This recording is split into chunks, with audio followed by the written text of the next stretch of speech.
चलिए शांत हो जाइए। अब क्या हाल चाल है? बढ़िया है। पढ़ लिख रहे हैं ना? पढ़िए लिखिए मन से, ठीक है। देखिए, आपको जो है प्राचीन भारतीय इतिहास हम पढ़ा रहे हैं, और प्राचीन भारतीय इतिहास के अंतर्गत जो पहला और दूसरा टॉपिक है, जो पहला टॉपिक था प्राचीन भारतीय इतिहास को जानने का स्रोत क्या है?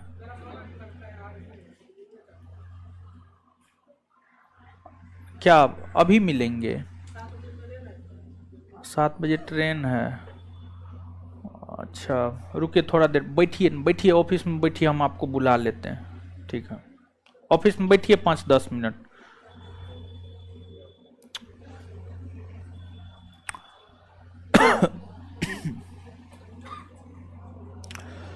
प्राचीन भारतीय इतिहास, जो प्राचीन भारतीय इतिहास है, प्राचीन भारतीय इतिहास का सिलेबस से अवगत करवाए हैं, पढ़ाना शुरू कर दिए हैं।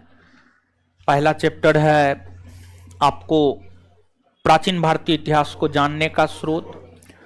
दूसरा चैप्टर है आपको पाषाण युग, पाषाण युग। तो ये जो दोनों चैप्टर है, ये दोनों चैप्टर हम आपको समाप्त कर दिए हैं। ये दोनों चैप्टर हम आपको समाप्त कर दिया, हाँ या ना? कर दिए हैं, हाँ। तो अब इन दोनों चैप्टरों का जो है प्रश्न, ये हम ऐसे प्रश्न लेकर आए हैं जो प्रश्न किसी न किसी परीक्षा में पूछा गया है। हम आपको होमवर्क जो दिए थे, जहां तक हमें स्मरण है, बोले थे कि घटना चक्र का पाषाण युग का क्वेश्चन आप बना लीजिएगा। बनाए थे आप? ऑनलाइन वाले लोग भी बना लिए होंगे। और अगर आप क्वेश्चन बनाए होंगे तो हम आपको यह भी बात बोले थे कि 80 से 90% क्वेश्चन बन जाएगा, और 80 से 90% क्वेश्चन आपका बन गया होगा। समझे, बन गया होगा, इसमें कोई शक नहीं है। 10% यानी कुछ क्वेश्चन आपसे नहीं बना होगा, वो जो है आपको, वो प्रश्न जो है आपको याद रखना है। तो इसमें से अधिकतर छात्र ऐसे होंगे जो प्रश्न देखे होंगे, प्रश्न बनाए होंगे, लेकिन कुछ ऐसे भी छात्र होंगे जो प्रश्न नहीं देखे होंगे, नहीं बनाए होंगे। वो क्लास करने के बाद सब चीज भूल गए होंगे, आज आकर के ही उनको याद आया होगा कि हाँ फलना चीज पढ़ भी रहे थे। तो यहां पर जो पहला और दूसरा चैप्टर हम लोगों ने पढ़ा है, उसका 40 पूछा हुआ प्रश्न, 40 पूछा हुआ प्रश्न बार बार हम गौर कर रहे हैं। इसमें मेरा कुछ नहीं है, हम अपने तरफ से कुछ नहीं दिए हैं, सभी पूछा हुआ प्रश्न हम आपके लिए लेकर के आए हैं। और प्रश्न लाने का उद्देश्य यह है कि ये जो पूछे हुए प्रश्न है, आप स्वयं देखिए और बनाइए और समझिए कि आप जो पढ़ रहे हैं, आप जो 2 चैप्टर पढ़े हैं, उसमें से आपसे प्रश्न बनता है या नहीं बनता है। एक तो यह है, और दूसरा यह है कि आपके परीक्षा में आप जो थ्योरी पढ़ रहे हैं, उसको क्वेश्चन के तर्ज पर कैसे पूछ दे रहा है, उसको क्वेश्चन के तर्ज पर जो है कैसे पूछ दे रहा है, इसको आपको देखना है। तो आइए, 40 क्वेश्चन है, हमको लगता है 10 से 15 मिनट में आप लोग निपटा दीजिएगा, समझ गए। और एक आइडिया भी आ जाएगा कि इस चैप्टर से जो है ऐसे प्रश्न पूछा जाता है।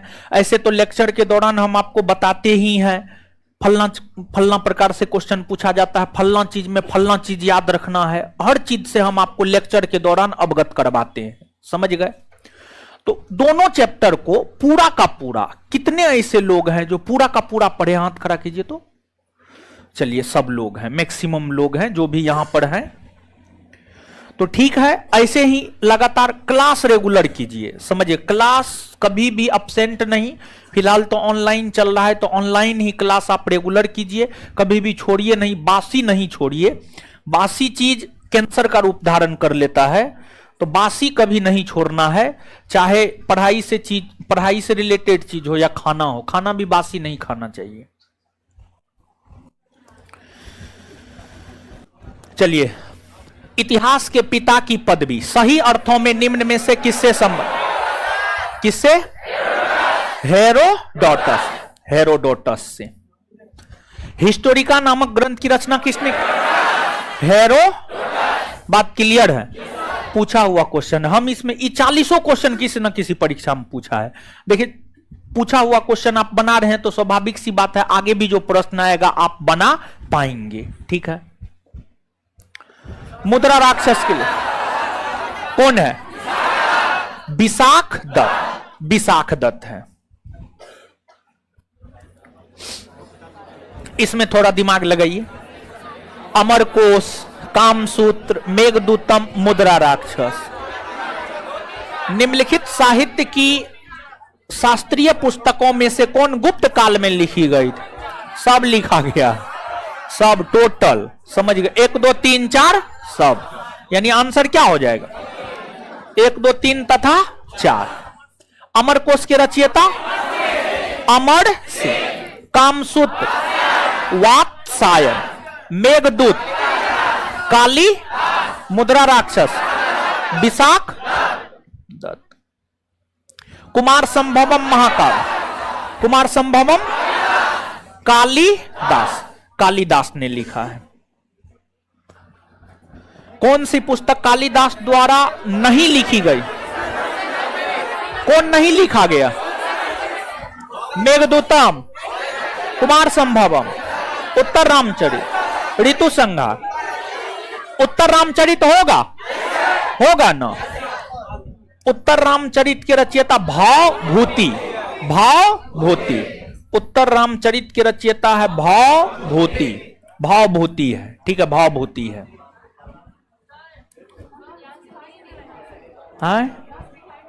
काहे उधर जाना है हमको? अच्छा,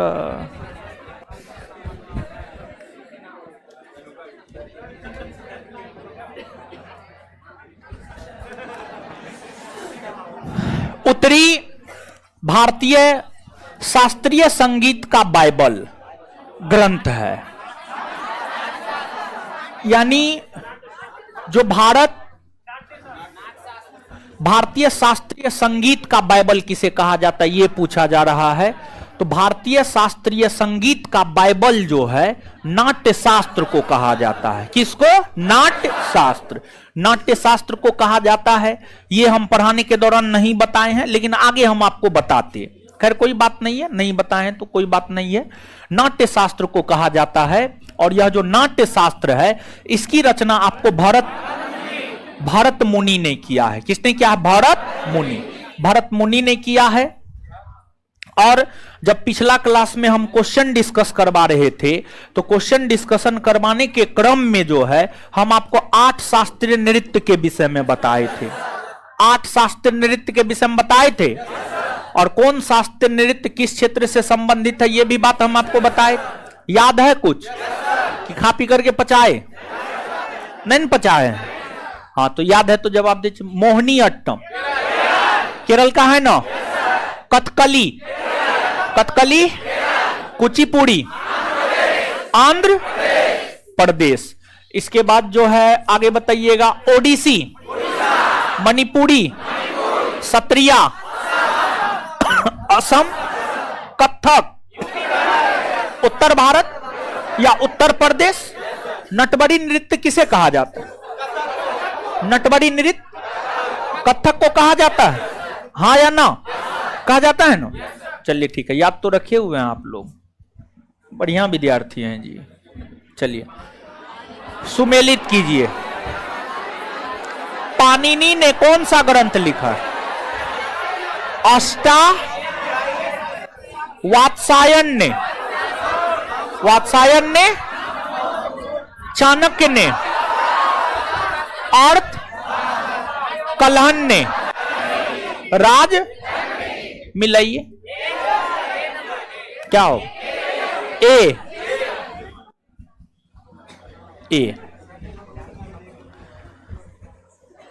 चलिए कल्हन द्वारा रचित राजतरंगिणी किससे संबंध, किससे? कश्मीर के इतिहास ना। क्या गो तरंग? 8 गो तरंग है ना, 8 गो तरंग है। पहला, दूसरा, तीसरा कश्मीर के प्राचीन इतिहास, कश्मीर के प्राचीन इतिहास के विषय में बताता है। चौथा, पांचवा, छठा, कश्मीर में 3 हिंदू वंश के शासकों ने शासन किया, कारकोट, उत्पल और लोहार। सबसे पहले कारकोट वंश के शासकों ने शासन किया। कारकोट वंश के शासकों के शासन के बाद जो है उत्पल वंश के शासकों ने शासन किया। तो जो कारकोट वंश के शासक और उत्पल वंश के शासकों ने शासन किया, इस विषय में जानकारी हमें चौथा, पांचवा और छठा तरंग देता है। फिर आपको 7वां और 8वां तरंग, जो 7वां और 8वां तरंग है, 7वां और 8वां तरंग जो है हमें कश्मीर के भीतर शासन करने वाले अंतिम हिंदू राजवंश लोहार वंश के विषय में जानकारी प्रदान करता है। तो जो कल्हन द्वारा रचित राजतरंगिणी है, यह हमें कश्मीर के इतिहास के विषय में जानकारी प्रदान करता है, अर्थात इसका सही उत्तर होगा आपको सी।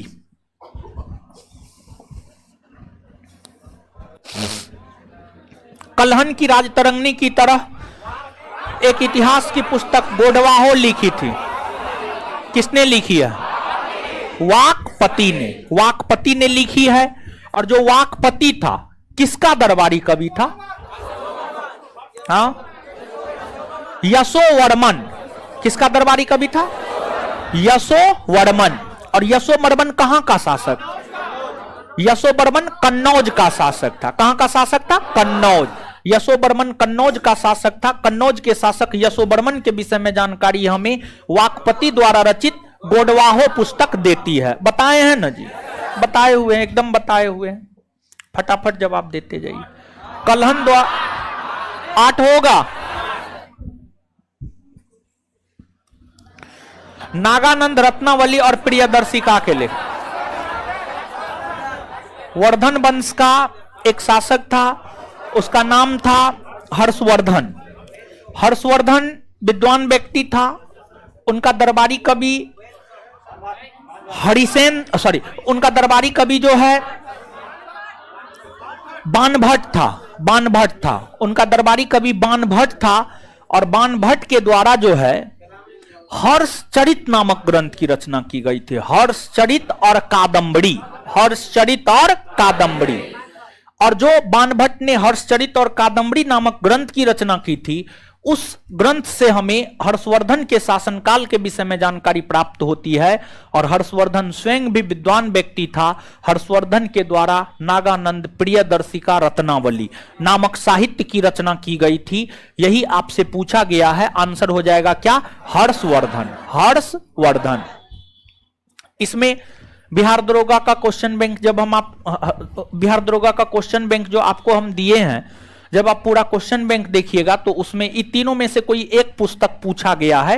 एग्जैक्ट ध्यान में नहीं है कौन पुस्तक पूछा गया है, लेकिन तीनों में से एक पुस्तक पूछा गया है, रचयिता पूछा गया है। आंसर हर्षवर्धन होता। समझ गए? चलिए, इसके बाद अगला है निम्नलिखित युग्मों में से कौन एक सही सुमेलित नहीं है? कौन एक सही सुमेलित नहीं है? मतलब कौन जो है आपको गलत है? कौन जो है आपको गलत है? कर्पूर मंजरी हर्ष के द्वारा लिखा गया है। मालविका अग्निमित्रम कालिदास, मुद्रा राक्षस विशाख दत्त, सुंदरानंद अश्वघोष। इसमें जो सुमेलित नहीं है, जो गलत है, वह है 1 नंबर। 1 नंबर। कर्पूर मंजरी की रचना श्री हर्ष ने नहीं की है, बल्कि कर्पूर मंजरी की रचना राजशेखर नामक विद्वान ने किया है। किसने किया है? राजशेखर। राजशेखर नामक विद्वान ने कर्पूर मंजरी की रचना की है। राजशेखर नामक विद्वान ने कर्पूर मंजरी की रचना की है। कौन सुमेलित नहीं है, मतलब कौन गलत है, इसी को हमें चूज करना था। अर्थात इसका सही उत्तर क्या हो जाएगा? ए हो जाएगा। क्वेश्चन बन रहा है ना जी? हाँ, तुम्हारा अधिकार कर्म पर है, फल की प्राप्ति पर नहीं। यह निम्न में से किस ग्रंथ में कहा गया? ये क्वेश्चन जानते हैं जानबूझ करके दिए हैं ताकि आपको यहां पर कुछ उपदेश दे सके, समझ गए। तो ये जो आप सुनते हैं कर्मण्येवाधिकारस्ते मा फलेषु कदाचन, समझिए कर्मण्येवाधिकारस्ते मा फलेषु कदाचन, उसी का शाब्दिक अर्थ होता है तुम्हारा अधिकार कर्म पर है, फल की प्राप्ति पर नहीं, समझ गए। ये जो है आपको गीता में कहा गया है, गीता में यह निम्न में से किस ग्रंथ में कहा गया है? गीता में, ठीक है। आप सभी लोग जानते हैं एक आपको महाभारत है, महाभारत को टोटल 18 पर्व में बांटा गया है। महाभारत को जो है टोटल 18 पर्व में बांटा गया है। विश्व का सबसे बड़ा महाकाव्य महाभारत है। विश्व का सबसे बड़ा महाकाव्य जो है कौन है? महाभारत। महाभारत है, 18 पर्व में बांटा गया है। और महाभारत का ही एक अंग है गीता। गीता में विशेष तौर पर जब कौरव और पांडव के बीच युद्ध भूमि में युद्ध प्रारंभ होने वाला था, तो उससे पहले जो है अर्जुन के मन में कई प्रकार की दुविधाएं थी। अर्जुन के मन में दुविधाएं यह थी कि हम युद्ध लड़ किससे रहे हैं? हम तो अपने चाचा से, अपने चचेरा भाई से, अपने पितामह से युद्ध लड़ रहे हैं, तो इसमें तो नुकसान कुल मिलाकर के हमारे परिवार का ही हो रहा है। और भी कई प्रकार की दुविधाएं जो है अर्जुन के मन में थी। और अर्जुन के मन में जो तमाम प्रकार की दुविधाएं थी, वो दुविधा ही अर्जुन भगवान कृष्ण से पूछ रहे थे और भगवान कृष्ण उन प्रश्नों का उत्तर दे रहे थे। और एक समय तो ऐसा आ गया था कि अर्जुन अपना हथियार डाल दिया था, लेकिन भगवान कृष्ण ने फिर से अर्जुन को तैयार किया और अर्जुन को समझाया बुझाया कि आप क्षत्रिय हैं, आपका काम युद्ध करना है, परिणाम की चिंता करना आपका काम नहीं है। तो आप सभी लोग देखिए, जो एवरेज स्टूडेंट होता है, जो एवरेज स्टूडेंट होता है वो यूट्यूब पे लगा रहेगा, हमेशा ये बात करेगा कि इतना कंपटीशन है, रिजल्ट होगा या नहीं होगा। जो पढ़ने वाला होता है वो यूट्यूब पर नई वीडियो देखता है, इधर उधर नहीं करता है। वैकेंसी का जब आना होगा वैकेंसी आएगा ही, परीक्षा का जब होना होगा परीक्षा होगा ही, कटअप का जितना जाना होगा कटअप जाएगा ही। तो ये जो फालतू का यूट्यूब पे वैकेंसी खेलते हैं, कटअप खेलते हैं, आंसर खेलते हैं, ये सब मत खेलिए। ये सब एवरेज और सामान्य विद्यार्थी का काम है। आप एवरेज और सामान्य से ऊपर उठिए। एक तो बात ये हुई। दूसरी बात ये हुई कि जीवन में कभी भी अगर आपको बहुत आगे जाना है तो आप सिर्फ और सिर्फ अपना फोकस अपने काम पर कीजिए। काम के परिणाम के ऊपर कभी आपका फोकस नहीं होना चाहिए। रवीश कुमार बहुत बड़ा पत्रकार, उसका इंटरव्यू हाल फिलहाल में हम सुने हैं, तो उन्होंने एक बात कही है कि जो है हमने अपने जीवन में कभी ये नहीं सोचा कि हम जो काम कर रहे हैं उसका रिजल्ट क्या होगा, बस हम काम करते गए। और ये चीज जो है जब हम अपने जीवन में हम स्वयं के विषय में सोचे तो हम भी कभी मन में ये नहीं था कि ये काम कर रहे हैं तो इसका रिजल्ट क्या होगा, सही होगा, गलत होगा, ये सब कभी हम भी अपने जीवन में नहीं सोचे हैं। तो एक तो रवीश कुमार हो गया इसका तरोताजा उदाहरण, एक हम भी आपके सामने एक उदाहरण है। हम भी कभी कोई भी काम किए हैं तो कभी भी नहीं सोचे हैं क्या होगा क्या नहीं होगा। जो होगा होगा, जो होगा देखा जाएगा। रिजल्ट के विषय में कभी सोचना ही नहीं चाहिए, कभी नहीं सोचना चाहिए। क्योंकि अगर आप किसी भी काम को करने से पहले या करने वक्त रिजल्ट के विषय में सोचते हैं तो फिर आप काम करने में संकोच में आ जाएंगे। काम करने में आप संकोच में आ जाएंगे, आप काम सही ढंग से नहीं कर पाएंगे, आप पूरा अपना एफर्ट नहीं डाल पाएंगे। तो फिर वहां पर असफलता और सफलता दोनों के चांसेज होते हैं। लेकिन अगर आप सिर्फ और सिर्फ ईमानदारी से अपना 100% देते हुए सिर्फ और सिर्फ अपना काम करते हैं, वहां पर सफलता का चांस 100 में 100% होता है। समझ गए?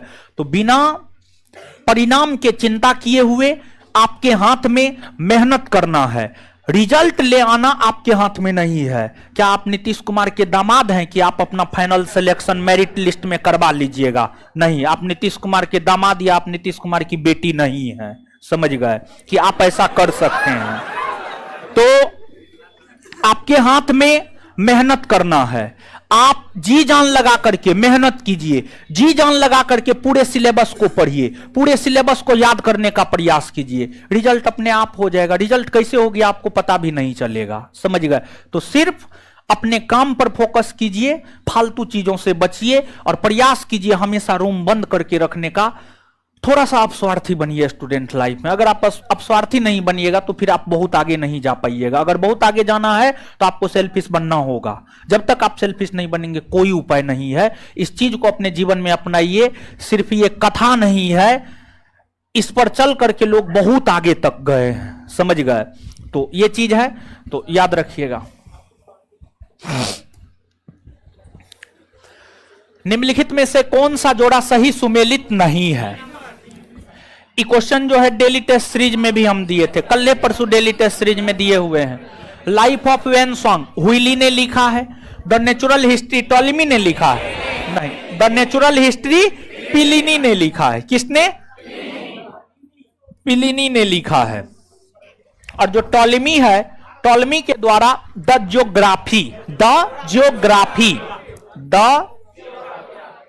ज्योग्राफी नामक पुस्तक की रचना जो है आपको टॉलेमी के द्वारा की गई है। हिस्टोरियल फिलिपिकल पॉम्पेइस ट्रोगस सही है। द हिस्ट्रीज हेरोडोटस सही है। आंसर क्या हो जाएगा? B number. क्या हो जाएगा? B number. आगे इसका आंसर बताइए। चीनी यात्री संयुगन ने भारत की यात्रा कब की? 1515 से 1520। 1515 ईस्वी से 1520 ईस्वी के बीच में यात्रा किए हैं ना? हाँ या ना? एकदम किए हैं। आंसर ये होगा ना? हाँ होगा।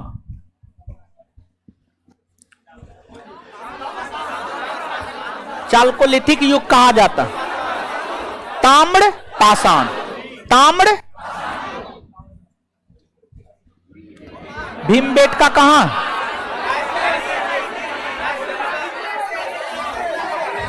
मध्य प्रदेश के अब्दुल्लागंज रायसेन।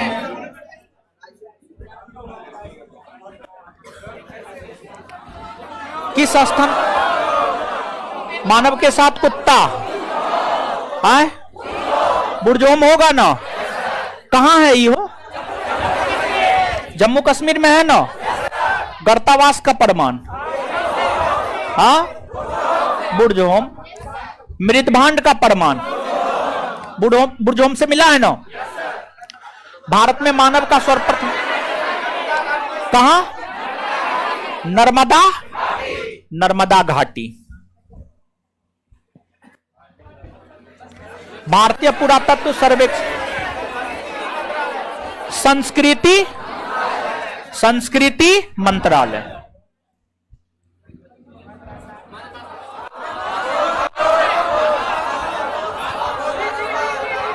पशुपालन का प्रमाण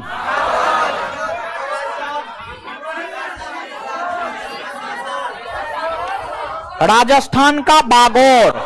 राजस्थान का बागौर। मध्य प्रदेश का आदमगढ़। मध्य प्रदेश का आदमगढ़। आंसर राजस्थान का बागौर होगा। ए बकलोलवी, यहां देखिए ना, एक ही कब्र से 3 मानव। कहां? उत्तर प्रदेश का दमदमा। उत्तर प्रदेश का दमदमा।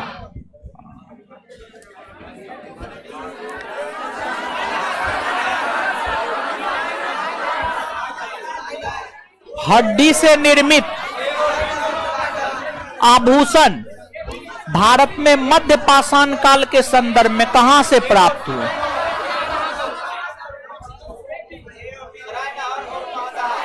सराय नहर और महदा।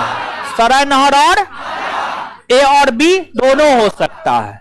इसमें ए और बी दोनों हो सकता है। महदा को चुनना पड़ेगा। एक को चुनना है तो महदा को चुनना पड़ेगा। ठीक, महदा।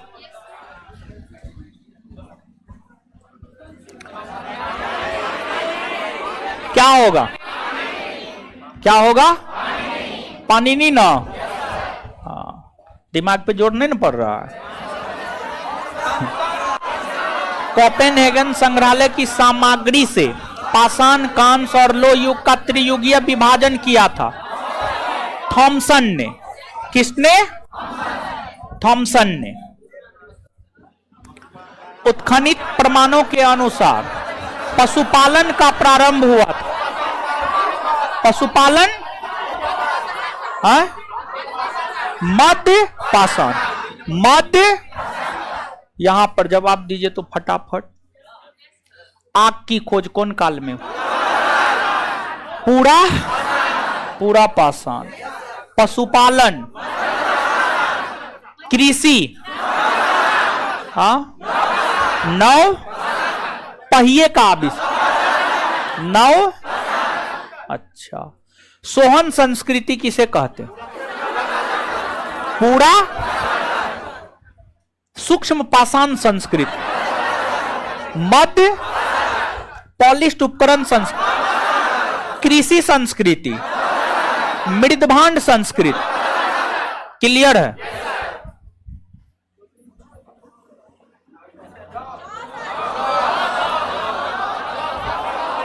जौ क्या होगा? जौ होगा।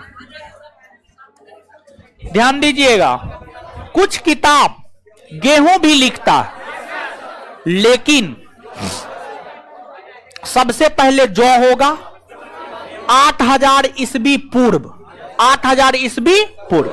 और भूमध्य सागर के आसपास जौ की खेती हुई थी और जौ के बाद गेहूं की खेती हुई थी। पहले जौ बाद में गेहूं, तो जौ पहले होगा, जौ पहले। एकदम याद रखिएगा, कौन बुक क्या लिखता है उसको गोली मारिए, जौ पहले आप याद रखिएगा। जौ के बाद गेहूं हुआ है, जौ के बाद गेहूं हुआ है।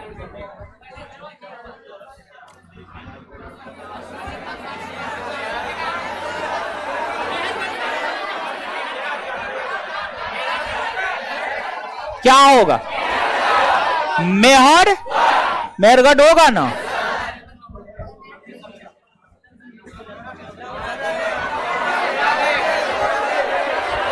बोलिए। ये दोनों क्वेश्चन करवाए थे ना, सिर्फ ऑप्शन है ना अलग था। यहां पर बी होगा ना, कोई कंफ्यूजन नहीं ना? हाँ, होना भी नहीं चाहिए। उस स्थल का नाम बताइए जहां से प्राचीनतम अस्थायी जीवन के प्रमाण। मेहरगढ़। कहां से? देखिए सुनिए, इसको ऐसे सोचिए, ठीक है? ये तो बात हम बताए नहीं थे, लेकिन आप सोच सकते हैं। कृषि के सबसे प्राचीनतम साक्ष्य, जब कृषि के सबसे प्राचीनतम साक्ष्य मेहर देव से मिले हैं, तो मानव वहां पर रहना अस्थायी तौर पर प्रारंभ वही ना किया होगा। कॉमन सेंस नहीं लगा सकते। अब कहिएगा हर चीज मास्टरवे बताए तो पॉसिबल है? नहीं है। तो थोड़ा सा कॉमन सेंस, समझ गए? तो कोई भी, देखिए यहां पर हम एक संदेश देना चाहते हैं, एक मैसेज देना चाहते हैं। किसी भी टॉपिक से जब कोई भी क्वेश्चन आए और देखिए आपके रेंज से बाहर हो रहा है, ठीक है, आपके रेंज से बाहर हो रहा है, क्वेश्चन नहीं बन रहा है, तो उससे संबंधित चीजों को कोरिलेट कीजिए अपने दिमाग में। हाँ मास्टरबा तो फलना पढ़ाया था, नहीं फलना पढ़वाया था तो चिल्ला होगा, और चिल्ला होगा तो ढेकना सोचेंगे और फेंकना आंसर हो जाएगा। जैसे यहां पर देखिए, हम तो आपको नहीं बताए थे, लेकिन यहां पर क्या सोचिएगा आप? कृषि के सबसे प्राचीनतम साक्ष्य मेहरगढ़। और लेक्चर के दौरान हम आपको क्या बोले थे? जब मानव कृषि करना शुरू करेगा तो आज के समय के तरह तो 6 महीना में 5 महीना में फसल का उत्पादन नहीं हो जाता है। पहले तो 1.5 साल 2 साल 3 साल लग जाता था। तो अब 1.5 साल 2 साल 3 साल में एगो फसल का उत्पादन करेगा तो अस्थायी तौर पर वो 2-3 साल तक रहेगा कि नहीं रहेगा? और अगर रहेगा नहीं तो क्या फसल का उत्पादन हो पाएगा? तो मतलब कृषि के सबसे प्राचीनतम साक्ष्य मेहरगढ़ से अस्थायी प्रमाण के भी प्राचीनतम साक्ष्य मेहरगढ़। देखिए कोरिलेट करके आंसर पे हम लोग आ रहे हैं कि नहीं आ रहे हैं? तो लेक्चर को, क्वेश्चन को डील करने के लिए लेक्चर को ध्यान से सुनना जरूरी है। और पढ़ने का सही तरीका यही होता है, क्लास में जब आप आते हैं पूरा दिमाग को जो है ओपन रखिए, दिमाग खाली करके आइए, दिमाग से सारा कचरा निकाल करके क्लासरूम में बैठिए, लेक्चर को ध्यान से सुनिए। जब आप क्लास में हो तो सिर्फ आपके दिमाग में हमारी बात, या बिट्टू सर लेक्चर देते हैं तो उनका बात ही आपके दिमाग में जाना चाहिए। दूसरा, घर पे कुछ हो गया, कुछ भी कहीं भी हो गया, वो सब बात दिमाग में नहीं जाना चाहिए। एक तो क्लास में लेक्चर को ध्यान से सुनिए, दूसरी बात सेम डे में घर पे जाकर के उसको पढ़िए। जैसे अभी क्वेश्चन करवाएंगे तो आपका कर्तव्य होना चाहिए घर पे जाकर के इस क्वेश्चन को आज सोने से पहले फिर से एक बार देख करके सोना है। फिर पूरे सप्ताह में जो पढ़ाया गया है, पूरे सप्ताह के भीतर पढ़ाए गए चीजों का साप्ताहिक रिवीजन। रविवार को छुट्टी रहता है, सुबह से लेकर शाम तक रिवीजन करना है। फिर मासिक रिवीजन, पूरे महीना में जितना पढ़ाया गया है उसका एक बार रिवीजन करना है। यह पढ़ने का एक सही तरीका होता है। इस तरीका से पढ़ाई करना आसान नहीं है, लेकिन जिसने भी इस तरीका को अपनाया है वो टॉप किया है, उससे पहले उसका कोई स्थान ही नहीं है। समझ गए? सही बता रहे हैं हम आपको। हम अपने सीनियर से ये चीज सीखे हैं। जब हम स्वयं भी स्टूडेंट लाइफ में थे तो हम इस तरीका को अपनाते थे। अब तो पढ़ते ही नहीं है अपने लिए, अब तो आपके लिए पढ़ते हैं। अपने लिए नहीं पढ़ते हैं तो आपके लिए तो जहां पे जितना जरूरत है उस तरीका से पढ़ते हैं। अपने लिए जब पढ़ते थे तो मेरे पढ़ने का यही तरीका था, जो बात हम बताए हैं। टीचर के लेक्चर को ध्यान से सुनना, घर पे रात में सोने से पहले उस लेक्चर को एक बार फिर से रिवीजन करना, सप्ताह में एक बार रिवीजन करना पूरे सप्ताह के चीजों का, और महीना में एक बार रिवीजन करना पूरे महीना के चीजों का। तो इससे होता है कि लोग भूलता नहीं है, हम भूलते नहीं थे, आप भी नहीं भूलिएगा।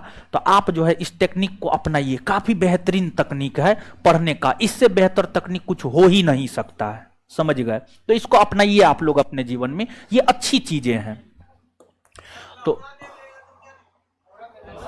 रहेगा तो मारिएगा लौड़ा देव, ठीक है? रहेगा तब ना। चलिए आगे। ये तो बताए हुए थे, याद कीजिए, याद कीजिए, बताए हुए थे। मेहरगढ़ होगा ना हो? हाँ, देखिए ऐसे ही आंसर फटाफट दीजिए। HD Sankalia, HD। और नवदा टोली कहां है? वो मध्य प्रदेश में है ना? मध्य प्रदेश में है।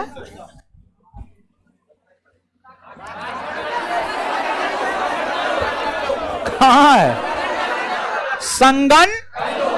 संगन कल्लू कहां? कर्नाटक में है ना?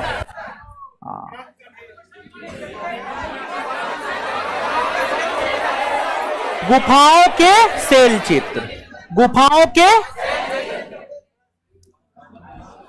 भारत में किस शिलाश्रय से भीमबेटका। कहां से? भीमबेटका। भीमबेटका को किसने खोजा था?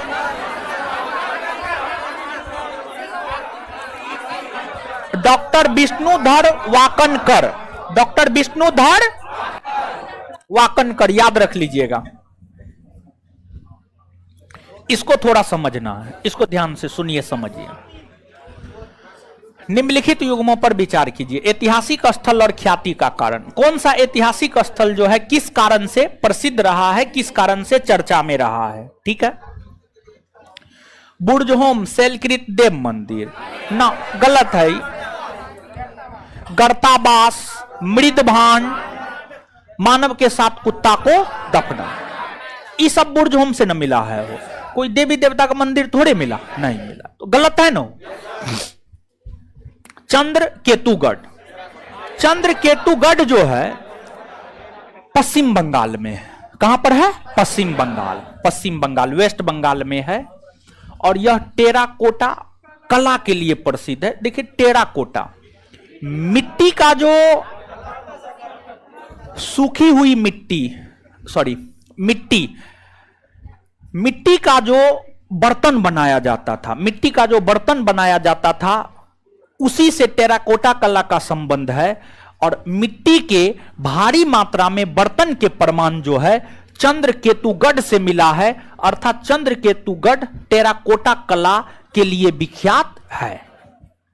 गणेश्वर, गणेश्वर जो है राजस्थान में है। कहां है? राजस्थान में, राजस्थान में है। और आप पिछले सेशन को याद कीजिए।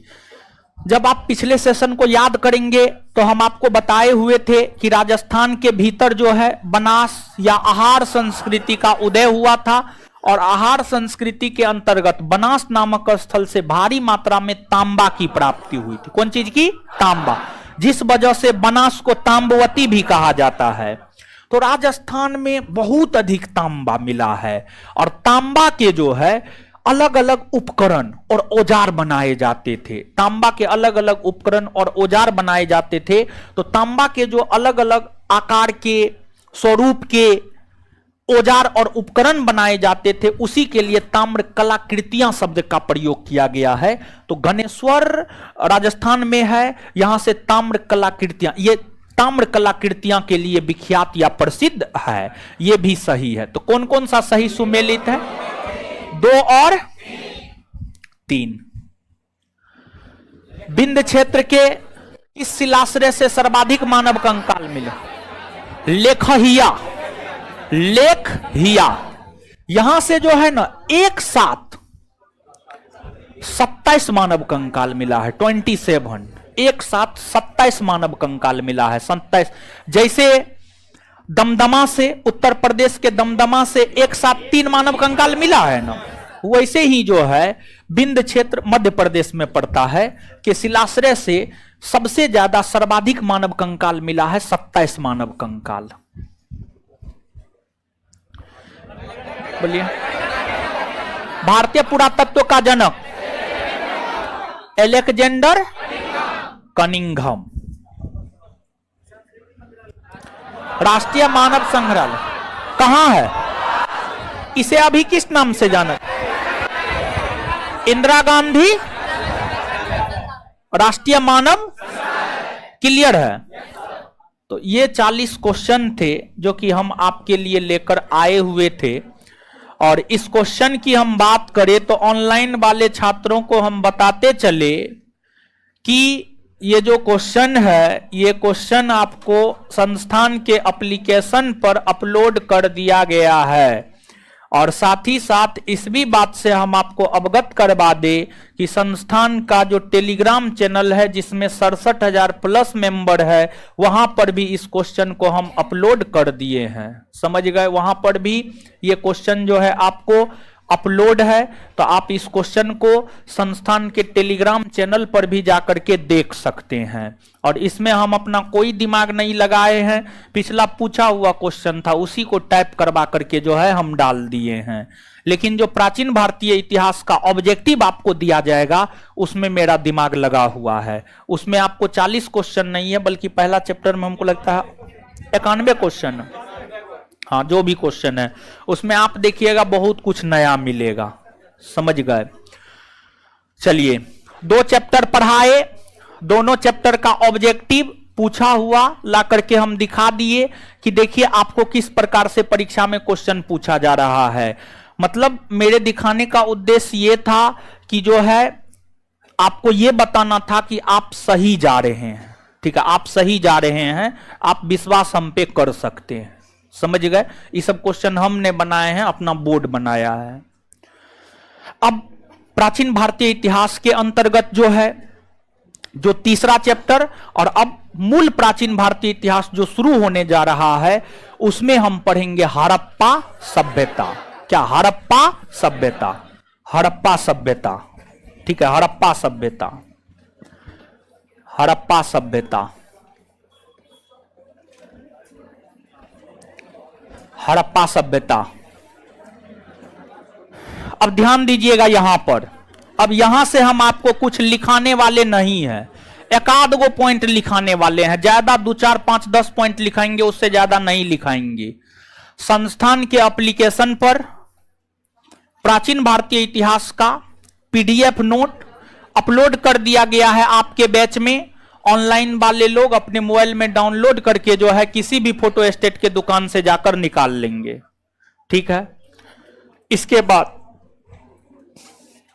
ऑफलाइन वाले लोग संस्थान के ऑफिस में प्राचीन भारतीय इतिहास का नोट मिल रहा होगा। अभी आप सिर्फ अभी आप सिर्फ सब्जेक्टिव नोट लीजिएगा, थ्योरी वाला नोट लीजिएगा, ऑब्जेक्टिव नहीं लीजिएगा, क्योंकि हम विचार कर रहे हैं कि जो फाउंडेशन बैच में दिए हैं उसमें बहुत ज्यादा डाटा दे दिए हैं, तो उसको थोड़ा सा कम करके दे ताकि आपके ऊपर बर्डन ना हो। सोच रहे हैं अगर हम कर पाएंगे तो ठीक है, और नहीं तो वो तो दे ही देंगे। तो अभी आप ऑब्जेक्टिव नहीं लीजिएगा, बैच में जो दिशा निर्देश दे रहे हैं उस दिशा निर्देश का पालन कीजिए। ले भी लिए हैं तो कोई दिक्कत नहीं है, ले भी लिए हैं तो कोई दिक्कत नहीं है, समझ गए। सब्जेक्टिव नोट आप ले लीजिएगा।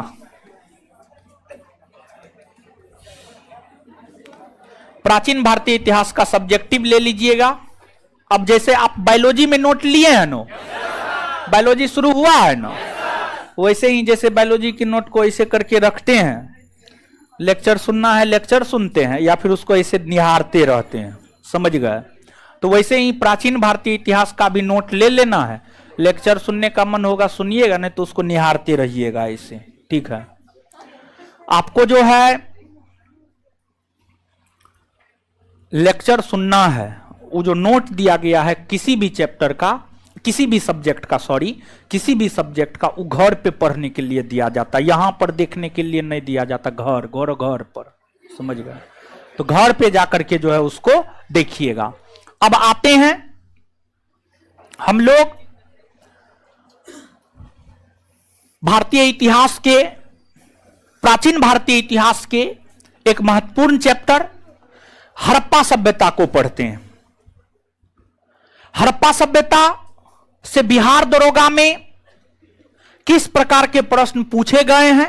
2213 में एक प्रश्न पूछा गया था, हड़प्पा सभ्यता के अंतर्गत किस स्थल से सूती कपड़ा का प्रमाण मिला।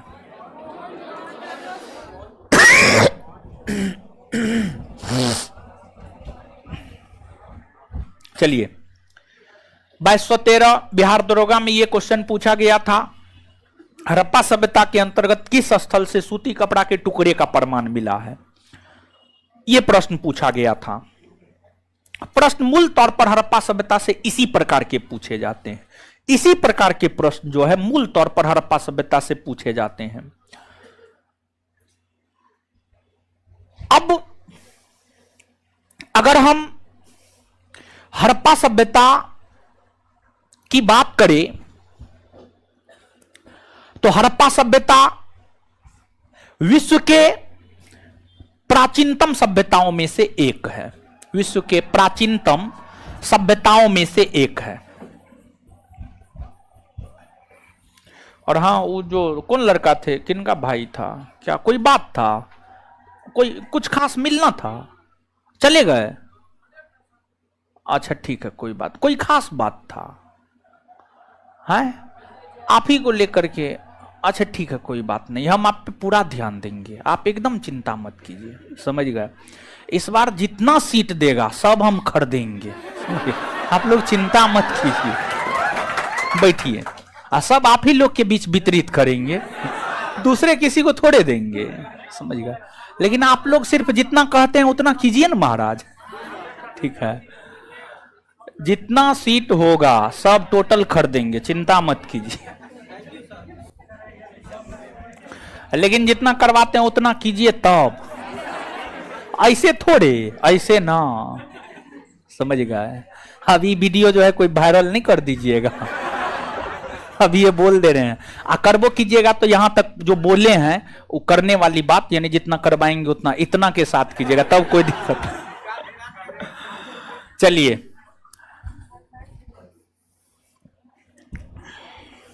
देखिए हुआ था ये कि एक तो हम 5-5 में क्लास आ गए थे, लेकिन यहाँ पर पीपीटी जो है वो क्वेश्चन वाला पीपीटी आज दिखाना जरूरी था आपको, समझ गए। वो पीपीटी सेट ही नहीं हो रहा था, इसलिए 5, 20, 25 में क्लास शुरू हुआ। एक तो ऐसे ये माथा गर्म हो रहा था धीरे धीरे। यहाँ पर चढ़ते हैं ना, तो चढ़ने के बाद जितना जल्दी क्लास शुरू हो जाए उतना बेटर होता है। चढ़ने के बाद जितना लेट होता है क्लास शुरू, उतना पारा गर्म होते जाता है, समझ गए। तो इसलिए हम नहीं मिल पाए। हम सोचे थोड़ा सा पढ़ा लेते हैं, थोड़ा सा पारा ठंडा हो जाए, समझ गए। उसके बाद जो है बात करेंगे। खैर चले गए हैं तो कोई बात नहीं है, मेरा पूरा ध्यान आप पे रहेगा, बस पढ़िए। चलिए, अरे सब पे। हड़प्पा सभ्यता विश्व के प्राचीनतम सभ्यताओं में से एक है। आपको विश्व की जो प्राचीनतम सभ्यता है, मिस्र की सभ्यता, मेसोपोटामिया की सभ्यता, हड़प्पा सभ्यता, चीन की सभ्यता, यूनान की सभ्यता, ये सभी सभ्यताओं की गिनती प्राचीनतम सभ्यताओं में की जाती है। और जो हमारी सभ्यता हड़प्पा सभ्यता है, वह मिस्र और मेसोपोटामिया की सभ्यता की समकालीन सभ्यता थी। ऐसी बात नहीं है कि मिस्र और मेसोपोटामिया की सभ्यता के बाद हड़प्पा सभ्यता का उदय हुआ है, नहीं, बल्कि जैसे आप हमारे समकालीन है, मतलब जिस काल में हम जी रहे हैं उसी काल में आप भी जी रहे हैं, तो मतलब हम दोनों एक दूसरे के समकालीन हैं, हम दोनों एक दूसरे के समकालीन हैं। अंतर यही है कि आप स्टूडेंट हैं, हम टीचर हैं, और कोई अंतर नहीं है। तो वैसे ही हड़प्पा, मिस्र, मेसोपोटामिया, ये सभी सभ्यता एक दूसरे की समकालीन सभ्यता हुआ करती थी। बस अंतर यही था कि कोई सभ्यता बड़ी थी और कोई सभ्यता छोटी थी, कोई सभ्यता विकसित थी और कोई सभ्यता विकसित नहीं थी। अंतर यही था और कुछ नहीं था। तो पूरे विश्व के संदर्भ में हम बात करें तो विश्व की जो सबसे प्राचीनतम सभ्यता है, विश्व की सबसे प्राचीनतम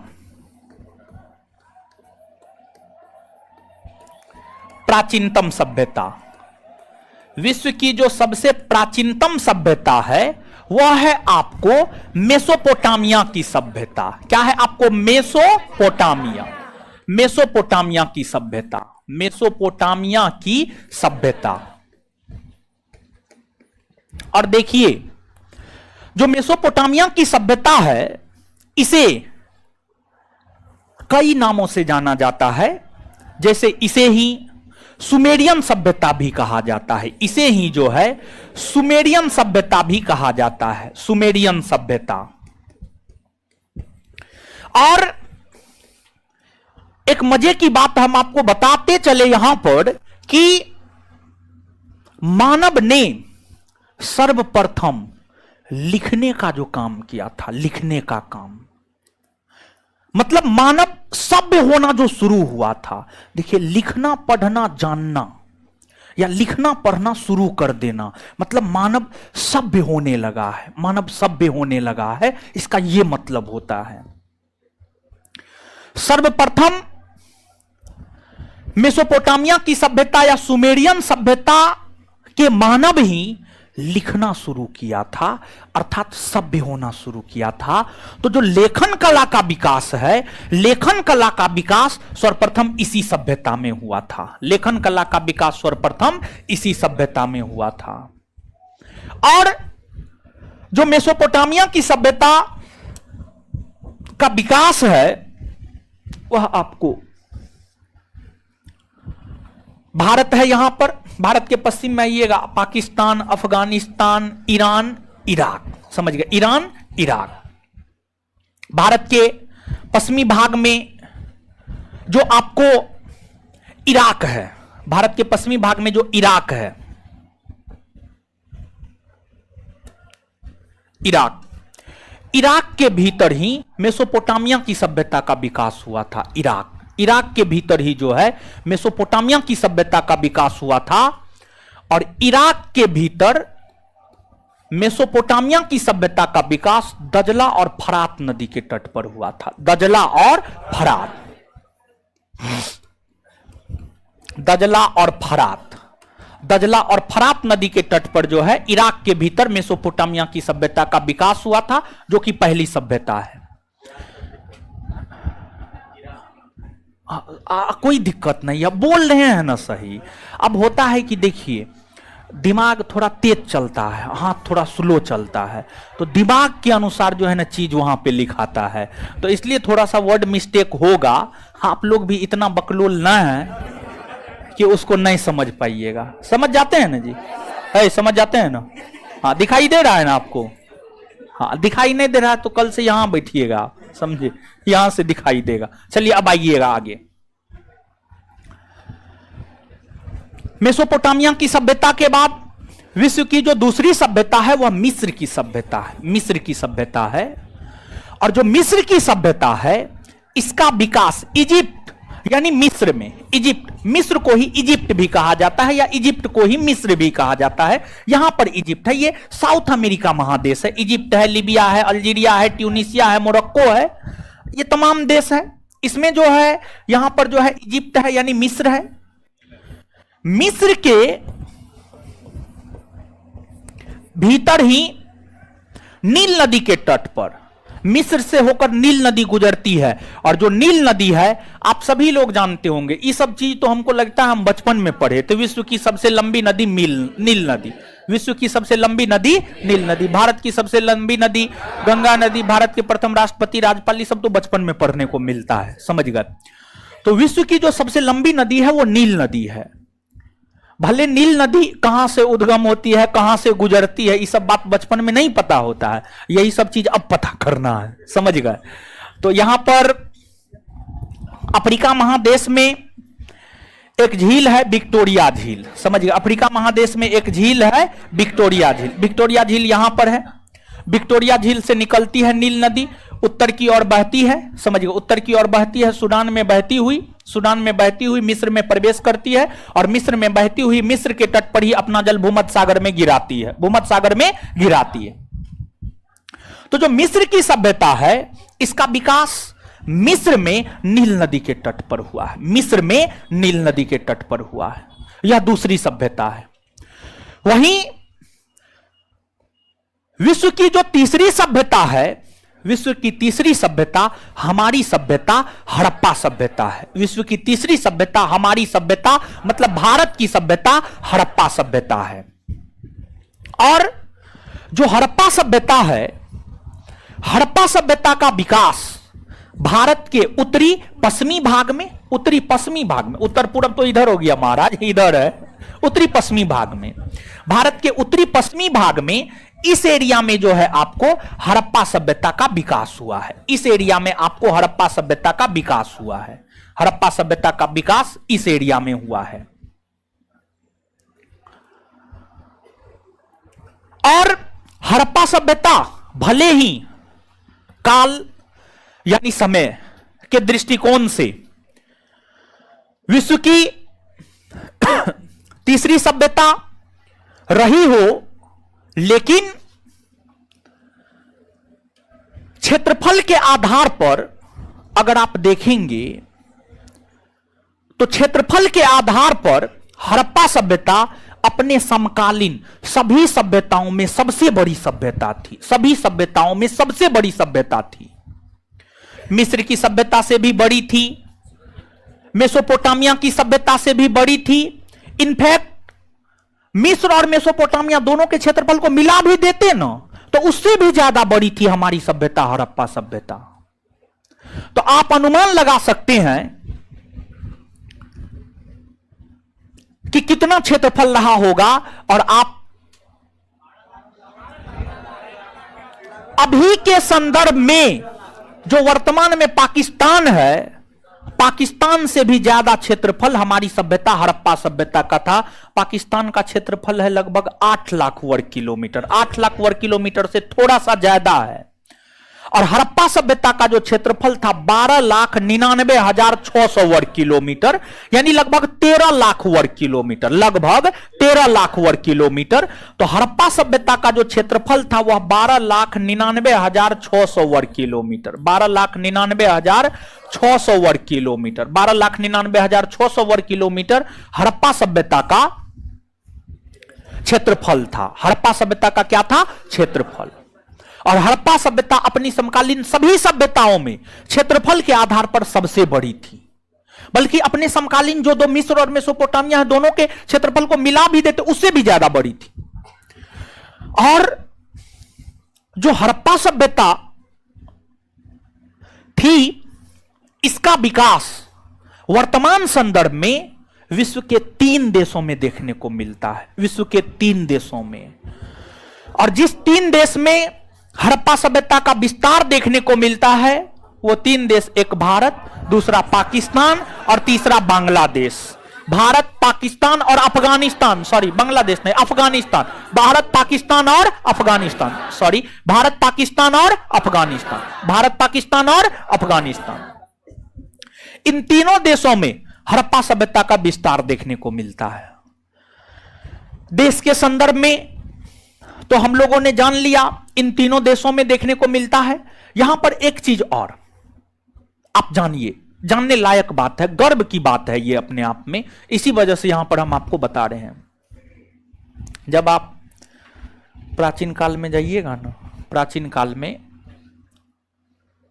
तो जो हमारी तकनीक थी, जो हमारा ज्ञान विज्ञान था, हमारा मतलब भारत, हमारा मतलब भारत समझिएगा, भारत की जो तकनीक थी, भारत का जो ज्ञान विज्ञान था, भारत का जो साहित्य था, भारत का जो व्यापार था, भारत की जो शहर की संरचना थी,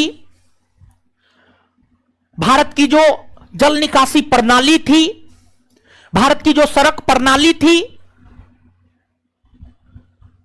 सब प्राचीन काल में एकदम उच्च कोटि का हुआ करता था। और हड़प्पा की समकालीन सभी सभ्यताओं में इन दृष्टिकोणों से सबसे विकसित सभ्यता हड़प्पा सभ्यता थी। लोग हड़प्पा सभ्यता का अनुसरण करता था, यानी मिस्र की सभ्यता, मेसोपोटामिया की सभ्यता के लोग हड़प्पा सभ्यता का अनुसरण करता था। जैसे जब आप मिस्र और मेसोपोटामिया की सभ्यता को पढ़ेंगे तो वहां पर घर कच्ची ईंट का बनता था, और हड़प्पा सभ्यता में घर पक्की ईंट का बनता था, पक्की ईंट का बनता था। और पक्की ईंट से बना घर मजबूत होता था, पक्की ईंट से बना घर मजबूत होता था।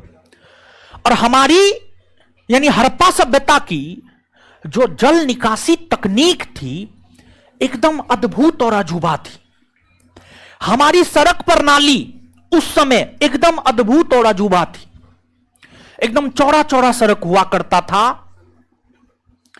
और सभी सड़क एक दूसरे को, बड़ी सड़क जैसे कि आज बड़ी सड़क मतलब एनएच, समझिएगा, आज बड़ी सड़क मतलब एनएच, जो बड़ी सड़क होती थी वह एक दूसरे को समकोण पर काटती थी। और सड़क का निर्माण इस प्रणाली के तहत हुआ था कि सड़क को साफ करने की कोई आवश्यकता नहीं होती थी, बल्कि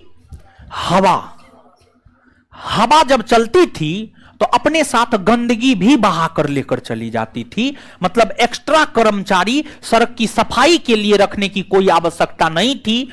इन चीजों के माध्यम से आप समझ सकते हैं कि हमारी सभ्यता कितनी विकसित सभ्यता रही होगी।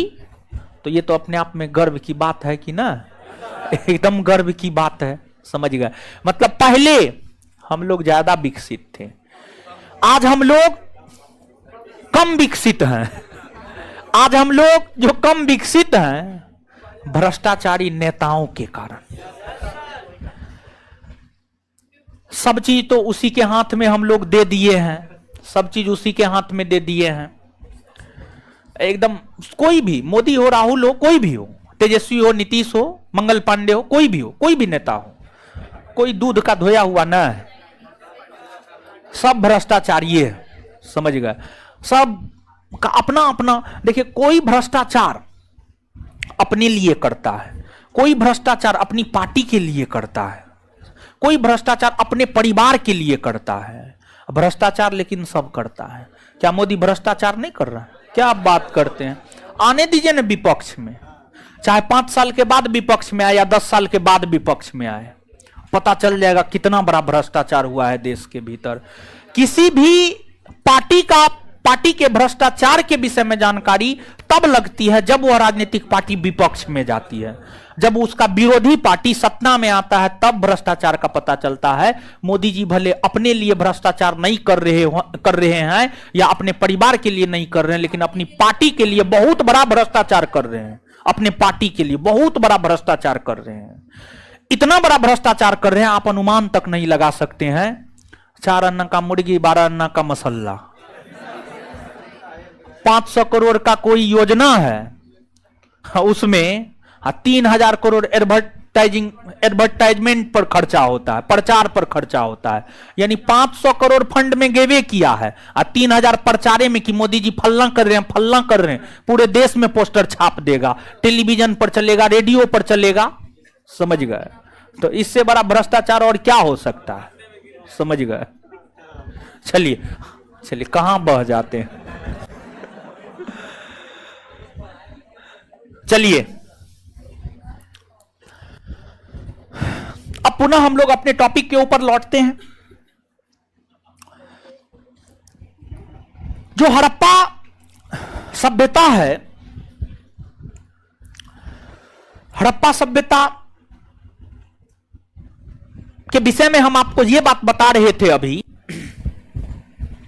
कि इसका विस्तार विश्व के 3 देशों में है, लेकिन ध्यान रहे भारतीय राज्यों के संदर्भ में भी इसका विस्तार आपसे पूछा जाता है। अगर हम भारतीय राज्यों के संदर्भ में देखें तो इस बात को याद रखना हमारे लिए आवश्यक है कि हड़प्पा सभ्यता का विस्तार भारत के किन किन राज्यों में है, भारत के किन किन राज्यों में है, यह बात याद रखना हमारे लिए आवश्यक है। मूल तौर पर भारत का जो उत्तरी पश्चिमी इलाका है, यहां पर हड़प्पा सभ्यता का विस्तार है। हड़प्पा सभ्यता का विस्तार कश्मीर, जम्मू कश्मीर के बाद पंजाब, हरियाणा, उत्तर प्रदेश, महाराष्ट्र, गुजरात, राजस्थान, इन क्षेत्रों में हड़प्पा सभ्यता का विस्तार है।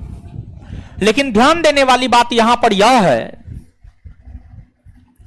हड़प्पा सभ्यता का विस्तार मध्य प्रदेश में नहीं है। मध्य प्रदेश में हड़प्पा सभ्यता का विस्तार नहीं है। हड़प्पा सभ्यता का विस्तार मध्य प्रदेश में नहीं है। तो कुल मिलाकर के अगर आप वर्तमान संदर्भ में देखते हैं तो वर्तमान संदर्भ में हम यह बात एकदम स्पष्टता पूर्वक कह सकते हैं कि हड़प्पा सभ्यता का विस्तार जम्मू कश्मीर, पंजाब, हरियाणा, उत्तर प्रदेश, राजस्थान, गुजरात, महाराष्ट्र, इन स्थलों में या इन राज्यों में हड़प्पा सभ्यता का विस्तार देखने को मिलता है। और आप यहां पर देख सकते हैं कि यहां पर जो हम बनाए हैं हड़प्पा सभ्यता का विस्तार भारत के उत्तरी पश्चिमी भाग में, पाकिस्तान और अफगानिस्तान में, यहां पर आकृति आप देख सकते हैं त्रिभुजाकार है। और हड़प्पा सभ्यता त्रिभुजाकार आकृति ही बनाती है। तो जो हड़प्पा सभ्यता है यह आपको त्रिभुजाकार आकृति बनाती है। भारत के संदर्भ में भारत ही नहीं बल्कि पूरे हड़प्पा सभ्यता के संपूर्ण क्षेत्रफल के संदर्भ में हड़प्पा सभ्यता के चौहद्दी को आप समझिए। पूरे हड़प्पा सभ्यता के क्षेत्रफल के संदर्भ में जो है हड़प्पा सभ्यता के चौहद्दी को आप समझिए। हड़प्पा सभ्यता का जो चौहद्दी है, उत्तर में यह सभ्यता मांदा तक फैला हुआ है, मांदा तक फैला हुआ है। दक्षिण में यह सभ्यता दैमाबाद तक फैला हुआ है, पूरब में यह सभ्यता आलमगीरपुर तक फैला हुआ है।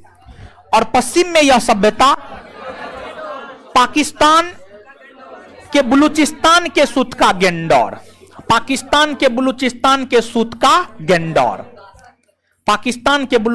के सूत्र का गेंडौर। तो उत्तर में मांदा, दक्षिण में दायमाबाद, पूरब में आलमगीरपुर, पश्चिम में सुतका गेंडोर। मांदा जम्मू कश्मीर में चेनाब नदी के तट पर है। जो मांदा है यह जम्मू कश्मीर में है और चेनाब नदी के तट पर है। और यहां पर आगे चल करके जब आप भारत का भूगोल पढ़ेंगे तो वहां पर नदी के विषय में पढ़ना होगा। चेनाब नदी लद्दाख से होकर नहीं बहती है। चेनाब नदी जम्मू कश्मीर से होकर बहती है। जम्मू कश्मीर से होकर जो है चेनाब नदी बहती है। तो मांदा आज भी जम्मू कश्मीर में ही है, लद्दाख में नहीं है। समझिए, लद्दाख में नहीं है, जम्मू कश्मीर में ही है। तो मांदा, चेनाब या चिनाब, जो भी कहना है अपना कहते रहिए, ठीक है, चेनाब नदी के तट पर है। जो दायमाबाद है महाराष्ट्र में, दायमाबाद जो है महाराष्ट्र में गोदावरी नदी के तट पर है। लेकिन कुछ स्रोत के अनुसार जो है यह प्रवरा नदी के तट पर है, यह प्रवरा नदी के तट पर है। तो दोनों बात को जो है मेंशन करके चलना है। और जो भी परीक्षा में है, परीक्षा में दो में से कोई एक ही आएगा, दोनों कभी नहीं आ सकता है। तो दायमाबाद गोदावरी नदी के तट पर है। अगर आप गोदावरी नदी याद रखना चाहते हैं तो रखिए, अगर नहीं रखना चाहते हैं तो आप प्रवरा नदी जो है याद रखिएगा। दोनों में से कोई एक निश्चित तौर पे याद रखिएगा। ऐसे तो हम चाहेंगे दोनों आप याद रखिएगा।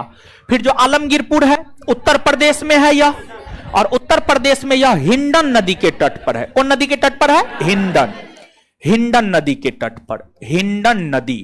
हिंडन नदी के तट पर जो है आपको आलमगीरपुर है। फिर आपको सुतका गेंडोर बलूचिस्तान में, पाकिस्तान के भीतर है, और यह दास्क नदी के तट पर है। कौन नदी के तट पर है? दास्क नदी के तट पर है, दास्क नदी। तो अभी हम आपको हड़प्पा सभ्यता से संबंधित दो बात को क्लियर किए हैं। और हड़प्पा सभ्यता से संबंधित जो दो बात को क्लियर किए हैं, एक बात यह है कि हड़प्पा सभ्यता किन सभ्यताओं की समकालीन थी, और एक बात यह है कि हड़प्पा सभ्यता का विस्तार जो है किन किन देशों में और भारतीय राज्यों के संदर्भ में किन किन राज्यों में, और हड़प्पा सभ्यता की चौहद्दी यानी मूल तौर पर हड़प्पा सभ्यता के विस्तार के विषय में अभी हमने आपके साथ बात की है। अब इसके अलावे जो हड़प्पा सभ्यता है, हड़प्पा सभ्यता के कई नाम है। हड़प्पा सभ्यता को हड़प्पा सभ्यता कहा जाता है। हड़प्पा सभ्यता को हड़प्पा सभ्यता क्यों कहा जाता है? तो हड़प्पा सभ्यता को हड़प्पा सभ्यता इसलिए कहा जाता है क्योंकि हड़प्पा सभ्यता के अंतर्गत सबसे पहले हड़प्पा नामक स्थल की खोज हुई थी। हड़प्पा सभ्यता के अंतर्गत सबसे पहले हड़प्पा नामक स्थल की खोज हुई थी। इसी वजह से इस सभ्यता को हड़प्पा सभ्यता कहा जाता है। दूसरा, हड़प्पा सभ्यता को सिंधु नदी घाटी सभ्यता या सिंधु सभ्यता या सिंधु घाटी सभ्यता कहा जाता है। ऐसा इसलिए कहा जाता है क्योंकि हड़प्पा सभ्यता का जो विस्तार है वह सिंधु और उसकी सहायक नदी के आसपास देखने को मिलती है। हड़प्पा सभ्यता का जो विस्तार है वह सिंधु और उसकी सहायक नदी के आसपास देखने को मिलता है। अब यहां पर एक बात हम आपको बताना चाहेंगे। सिंधु, अगर हम सिंधु नदी को देखें तो तिब्बत के मानसरोवर झील के सिंगी खम्मान हिमनद से सिंधु नदी निकलती है, लद्दाख से होकर बहती है, पाकिस्तान में प्रवेश करती है, पाकिस्तान में बहती हुई अपना जल अरब सागर में गिरा देती है। सिंधु की सहायक नदियों में चेनाब है, झेलम है, राबी है, ब्यास है, सतलज है। ये तमाम नदियां हैं। ये जो नदियां हैं जम्मू कश्मीर पंजाब से होकर गुजरती है। जम्मू कश्मीर पंजाब के साथ साथ ये नदियां पाकिस्तान से भी होकर गुजरती है। ये नदियां पाकिस्तान से भी होकर गुजरती है। और सिंधु की सहायक नदियों में जो चेनाब, झेलम, राबी, ब्यास, सतलज है, इसमें सिर्फ एक ब्यास नदी है जो सिर्फ भारत में बहती है। उसके अलावा सिंधु, झेलम, चेनाब, राबी, सतलज, ये सब नदी भारत पाकिस्तान दोनों में बहती है। भारत और पाकिस्तान दोनों में बहती है। और जो आपको हड़प्पा सभ्यता का विस्तार है भारत और पाकिस्तान दोनों में है। भारत और पाकिस्तान दोनों में है। तो सिंधु तथा उसकी सहायक नदियों के आसपास हड़प्पा सभ्यता फैली हुई है। यही कारण है कि हड़प्पा सभ्यता को सिंधु घाटी सभ्यता या सिंधु नदी घाटी सभ्यता या सिंधु सभ्यता भी कहा जाता है, सिंधु सभ्यता भी कहा जाता है। लेकिन यहां पर ध्यान रहे कि ये सब बात नहीं पूछा जाता है। कंपटीशन का स्तर अब इतना नीचा नहीं रहा है कि अब ये सब बात पूछेगा, समझ गए? तो फिर भी थोड़ा सा कंसेप्चुअली चीजों को समझ करके आगे बढ़िएगा ना, तो जिस क्वेश्चन को आप टैकल नहीं कर पाइएगा, लेक्चर से चीजों को कनेक्ट करके जो है क्वेश्चन आप सॉल्व कर पाइएगा। इसलिए बार बार बोलते हैं लेक्चर पे खासा ध्यान आपका रहना चाहिए। और हर परीक्षा के बाद विद्यार्थी आकर के मिलता है और कहता है लेक्चर का बहुत फायदा हुआ है, समझ गए? तो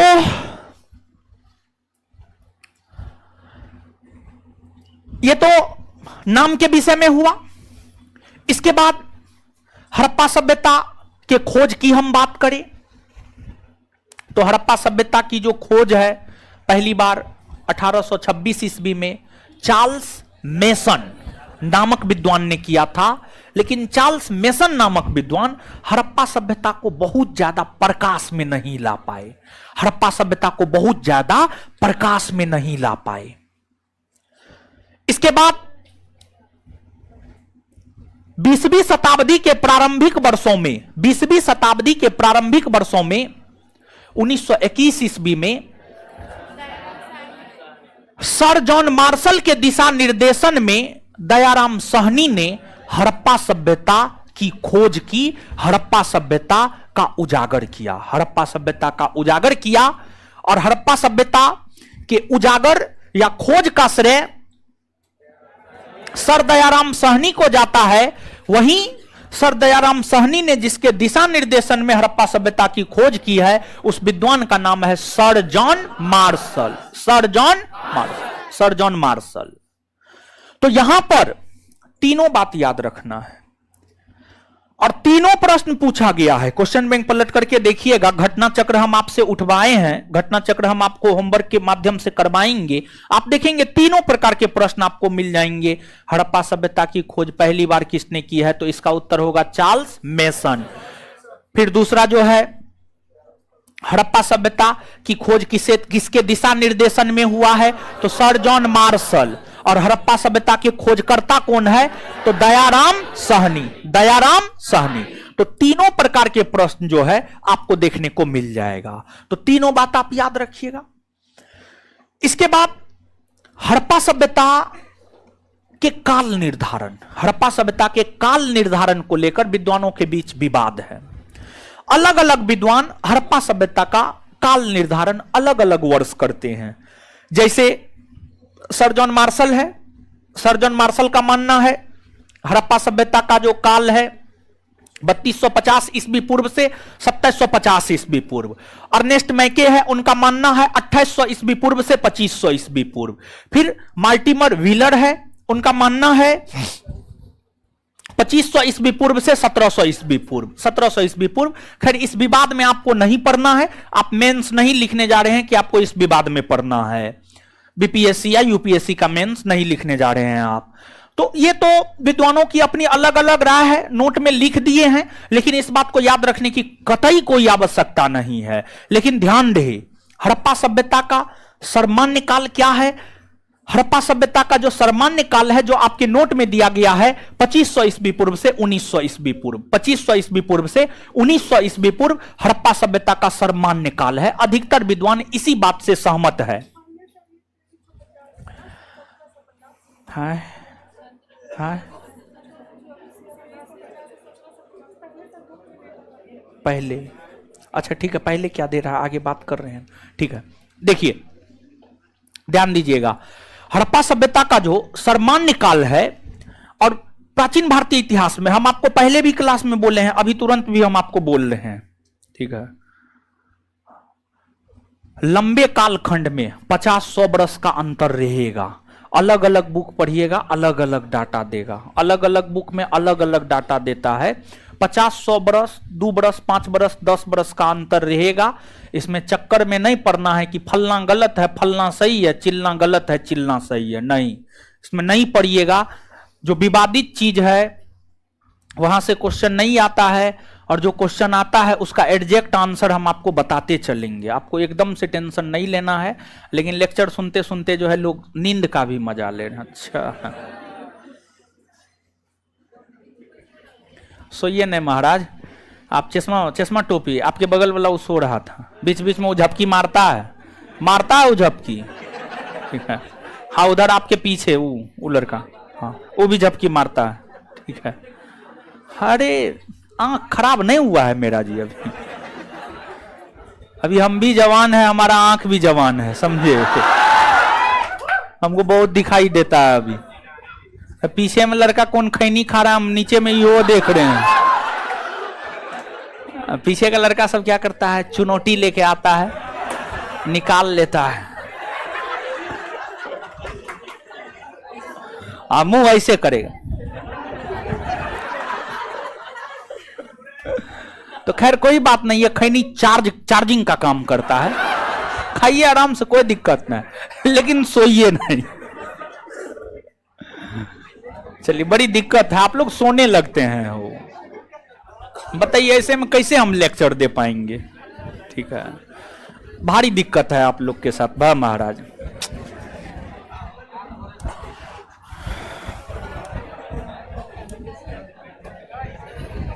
चलिए आइए,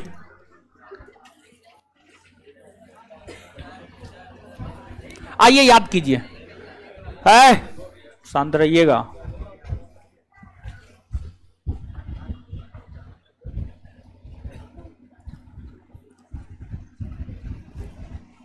याद करना है। विश्व की सबसे पहली या सबसे प्राचीनतम सभ्यता, लेखन कला का विकास किस सभ्यता में? अच्छा, मेसोपोटामिया की सभ्यता का विकास कहां हुआ? कहां हुआ है? कौन नदी के तट पर? दजला। और विश्व की दूसरी सभ्यता, इसका विकास कौन नदी के तट? नील नदी के तट पर। और विश्व की तीसरी सभ्यता कौन सभ्यता? हड़प्पा सभ्यता। और हड़प्पा सभ्यता का विकास कौन नदी के तट पर हुआ? सिंधु और उसकी सहायक नदी। सिंधु और उसकी, हड़प्पा सभ्यता का विकास किस नदी के तट पर हुआ? सिंधु और उसकी। हड़प्पा सभ्यता का क्षेत्रफल कितना है?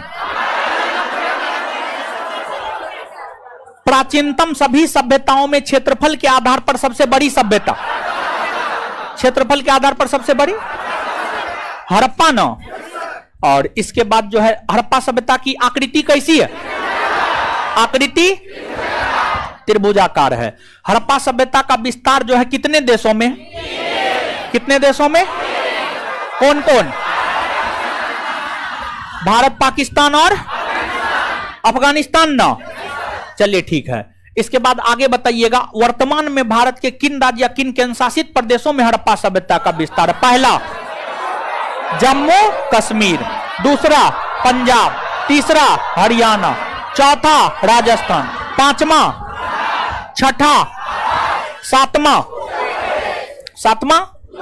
क्या मध्य प्रदेश में हड़प्पा सभ्यता का नहीं ना है? मध्य प्रदेश में हड़प्पा सभ्यता का विस्तार है नहीं। देखिए ध्यान दीजिएगा, जब इन क्षेत्रों में हड़प्पा सभ्यता फल फूल रहा था ना, तो उस समय मध्य प्रदेश में ताम्रपाषाण संस्कृति के अंतर्गत मालवा और कैथा संस्कृति हुआ करता था। मालवा और कैथा कुछ याद है? जोड़वे संस्कृति कौन राज्य में हो? जोड़वे संस्कृति महाराष्ट्र। मालवा और कैथा पढ़ते ना है जी। दूसरा कोई बोल देता है तो पीछे से बोलती है, टाइम नहीं मिलता है पढ़ने का। बकलोल भी पढ़ा लिखा कीजिए, नहीं तो जीवन तो ऐसे खराब है, ये है और खराब हो जाएगा। अरे दूसरे के पैसा पर पल रहे हैं तो जीवन खराब ही ना हुआ जी। अपना पैसा पे पलिएगा ना, उसमें जो मजा है ना वो दूसरे के पैसा पर पलने में ना है मजा। चलिए अब चौहद्दी। हड़प्पा सभ्यता के सबसे उत्तर में कौन नदी के तट, कौन नदी के तट पर? दक्षिण में कौन नदी के तट, कौन नदी के तट पर? पूरब में कौन नदी के तट पर, कौन नदी के तट पर? पश्चिम में कौन नदी के तट पर, कौन नदी के तट पर? इतना बात क्लियर है? चलिए इससे आगे अगले क्लास में, ठीक है? नोट ले लीजिएगा, नोट ना है आप लोग के पास, नोट ले लीजिएगा। ले लिए हैं नोट? बारे बा, है छुट्टी कहाँ दी है? हाँ तो बैठी। होमवर्क सब पूछेंगे ना, जो 10 को 20 को आए उससे पूछेंगे ना होमवर्क, ऑफलाइन जो आप लोग आए हुए हैं, ऐसे कैसे छोड़ देंगे? दीजिए।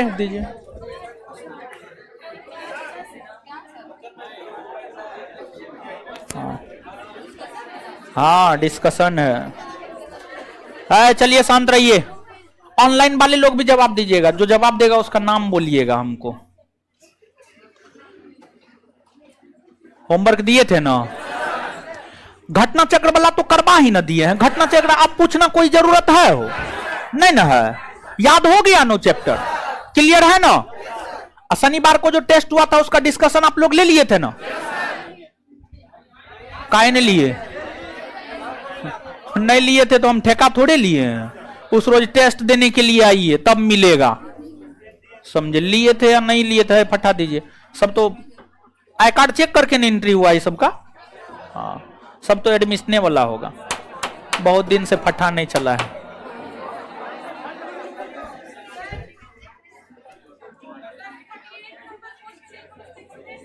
अच्छा देख लेंगे, चिंता मत कीजिए। ए टकलू ए खड़ो।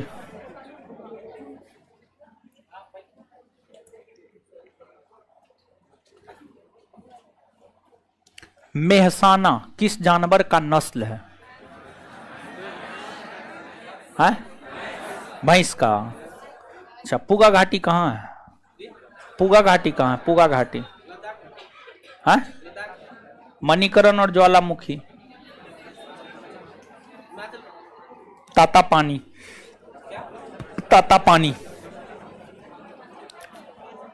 पानी, तपोवन। बैठ जाइए। लड़की में तो पता नहीं चल रहा है कौन आई थी नहीं आई थी। खैर कोई दिक्कत नहीं, हम तो किसी से भी पूछ सकते हैं। चलिए खड़ा होइए।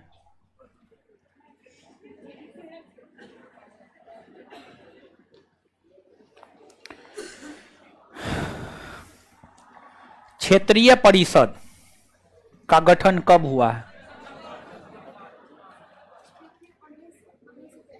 1943। जिंदा गाड़ देंगे, दांत निकालते हैं, नानी याद दिला देंगे हम। बैठिए पढ़ा लिखा कीजिए।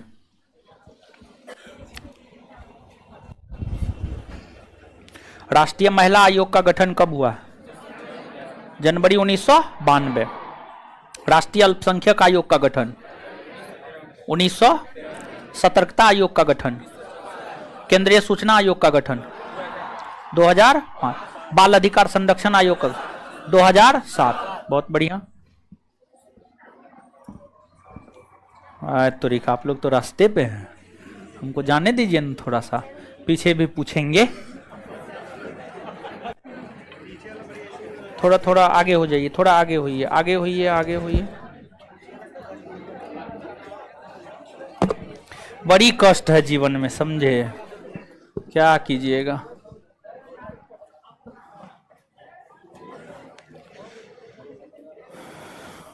निवारक निरोध कानून की चर्चा कौन अनुच्छेद में है? बस। भूमि सुधार कौन अनुसूची में है? 9 में। बैठ जाइए।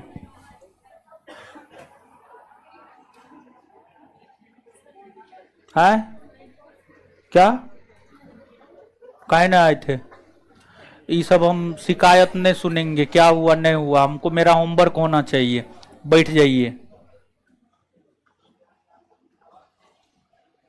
यही रोक रहा हूँ। ये भू राजस्व कौन सूची का विषय है? राज सूची महाराज, 8 सूची बोल रहा है।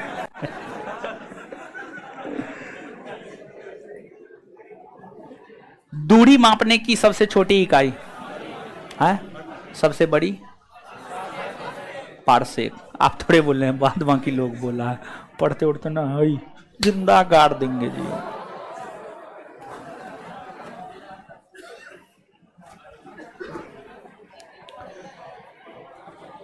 शुष्क सेल में कैथोड के रूप में किस धातु के क्षण का प्रयोग होता है?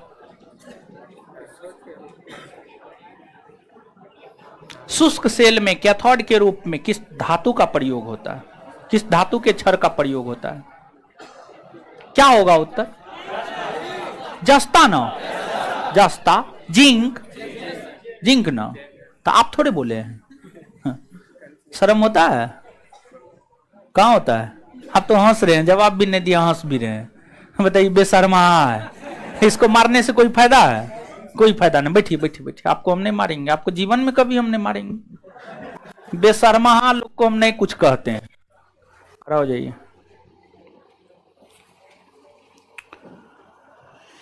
हेजा से कौन सा अंग प्रभावित होता है? बोलिए हो। आंत ना। क्षय रोग से फेफड़ा, अरे टीबी से, टीबी, क्षय रोग टीबी, फेफड़ा। डिप्थीरिया से श्वास नली। कैसे होगा नौकरी बताइए? कैसे होगा? होगा नहीं होगा? कीजिएगा तब ना कल्याण होगा।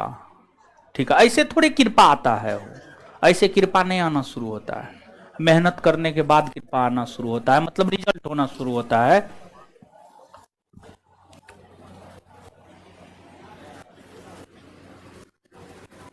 खड़ा होइए।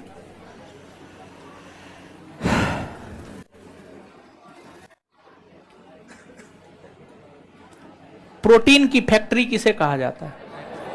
राइबोसोम।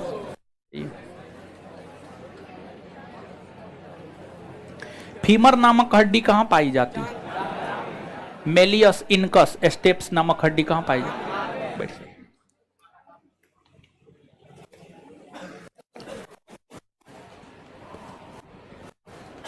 चश्मा उठिए। प्रिंस ऑफ वेल्स कप का संबंध कौन खेल से है?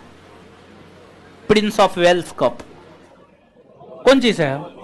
गोल्फ से। कौन चीज से है? गोल्फ। गोल्फ से। बैठिए।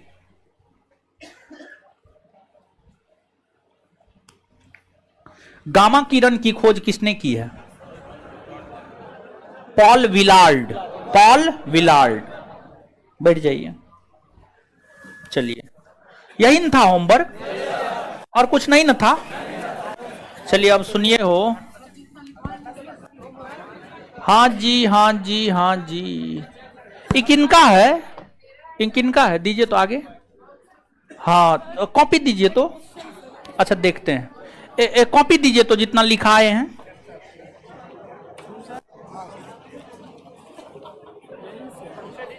शुरू से जितना पढ़ाए हैं लिखा है। और छोड़ दीजिए, हो गया, हम देख लीजिए।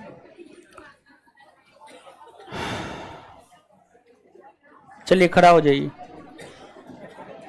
खड़ा होइए न जल्दी जी। आप एक आदमी थोड़े, हमको बहुते को पूछना है। भारत का सर्व प्राचीन धर्म ग्रंथ क्या है? बट आप लोग का है बोल रहे हैं? क्या है? वेद है, ऋग्वेद। कर्मकांडीय वेद किसे कहा जाता है? है? काहे न याद है?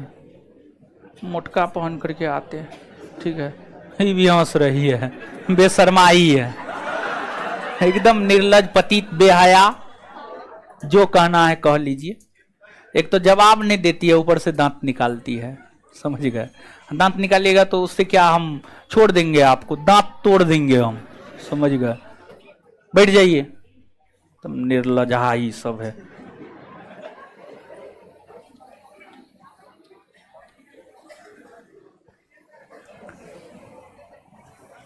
खड़ा होइए।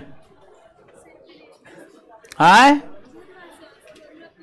तो हमको क्या मतलब है, आप कौन दिन से आए, हमको वो सब चीज से मतलब ना है, मेरा होमवर्क होना चाहिए बस।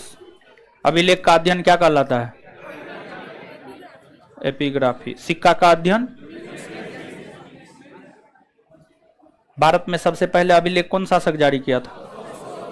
अशोक। बैठ जाइए। चलिए इससे आगे आगे देखें। किसका है कॉपी? हाँ, फोटो आप दूसरे से ले लीजिएगा, हम देंगे, फोटो लीजिएगा। एक बार और जाने दीजिए। हो बड़ी कष्ट है जीवन में, जाने दीजिए ना बकलोल भी सब।